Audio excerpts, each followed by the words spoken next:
Chapter 17 CMR 2017 coal mine regulation miscellaneous part regulation 237 मतलब fencing मतलब क्या? तो फेंसिंग वह होता है जो माइन के इंटरेस्ट गेट के माइन बाउंड्री के आगे बाहर लगता है। तो खनन कार्य में बने हुए खनन कार्य के काम आने वाले टैंक, जलाशय या अन्य खतरनाक स्थानों को मजबूती से फेंसिंग करने के लिए फेंसिंग किया जाता है। आपको पता है प्रति 7 दिन में एक बार सक्षम व्यक्ति द्वारा कमिटमेंट पर्सन के द्वारा यह जांच किया जाएगा और रिपोर्ट में लिखा जाएगा। और यदि सावधानियां बरती जा रही हैं तो किसी भी फेंसिंग यानी फेंस गेट बैरिकेड को अस्थायी तौर पर हटाया जा सकता है। इन रेगुलेशन के अनुसार फेंसिंग, गार्ड, बैरियर या फाटक पर्याप्त, उचित या सुरक्षित है या नहीं। सब रेगुलेशन 3 के अनुसार बरती गई सावधानियां पर्याप्त है या नहीं, इस बारे में संदेह होने पर विषय को निर्णायक के लिए चीफ इंस्पेक्टर के पास भेजा जाएगा। तो ये था फेंसिंग। अब 238 नंबर रेगुलेशन में यह है कि यदि किसी स्थान पर धूम्रपान यानी नोटिस का मतलब समझते हैं कि धूम्रपान करना मनाही है यहाँ पर। तो धूम्रपान करने की मनाही, अनऑथराइज पर्सन की एंट्री, इसके बारे में एक नोटिस स्थान के प्रत्येक प्रवेश द्वार पर लगाया जाएगा। ठीक है, नोटिस यानी 238 से 237 फेंसिंग। इसको याद करने के लिए ध्यान से सुनिए, एक बार अपने कॉपी पे लिखिए और उसको जितना ज़्यादा हो सके उसको रिवाइज कीजिए, लिखकर सुनकर।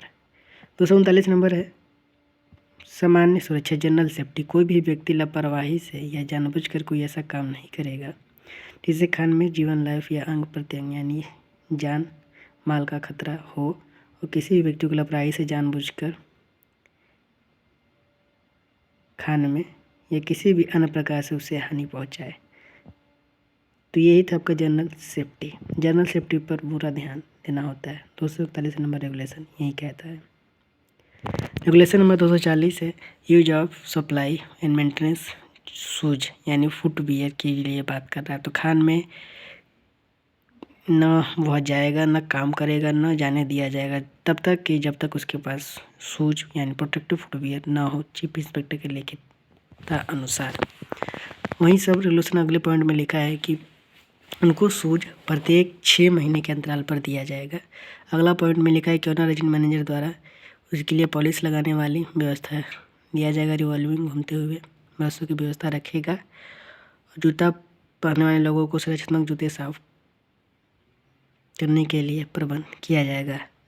और जिन लोगों को जूते दिए गए हैं उनकी यह जिम्मेदारी होगी कि उसकी मेंटेनेंस यानी मरम्मत स्वयं अपने पैसे पर खर्च करते रहें। ऐसा नहीं है कि कंपनी आपको प्रोवाइड करती रहेगी। ठीक है, जूता अगर अन्य किसी वजह से आपको चोरी हो जाता है या भुला जाता है या खो जाता है या टूट फट जाता है तो उसके लिए अतिरिक्त शुल्क देना पड़ेगा, फ्री में नहीं मिलेगा।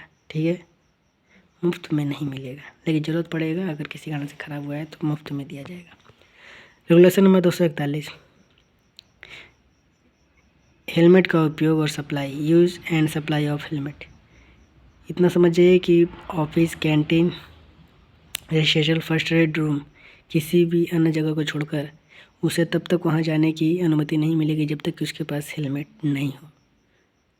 परंतु यदि चीफ इंस्पेक्टर उसे किसी प्रकार से अनुमति दिया है या अन्य प्रकार का हेलमेट पहनने के लिए दिया है तो वह वहाँ पर लिखित शर्तों के द्वारा जा सकता है। और अगला पॉइंट इसी में लिखा है कि प्रत्येक 3 वर्ष में उसको हेलमेट दिया जाएगा चीफ इंस्पेक्टर या ऑनर एजेंट मैनेजर के द्वारा।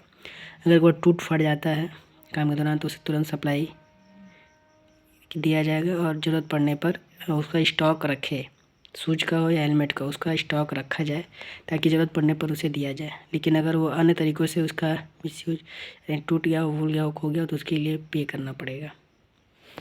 रेगुलेशन 242 यानी अदर इक्विपमेंट PPE मतलब अदर इक्विपमेंट PPE में मतलब समझते हैं तो रीजनल इंस्पेक्टर या चीफ इंस्पेक्टर यह अनुमति देगा। नेचुरली मतलब फेस गार्ड हो गया, ग्लव्स हो गया, ईयर मफ हो गया, ये सभी अदर इक्विपमेंट है, पर्सनल प्रोटेक्टिव इक्विपमेंट जो कि आपको ऑनर एजेंट मैनेजर द्वारा दिया जाएगा।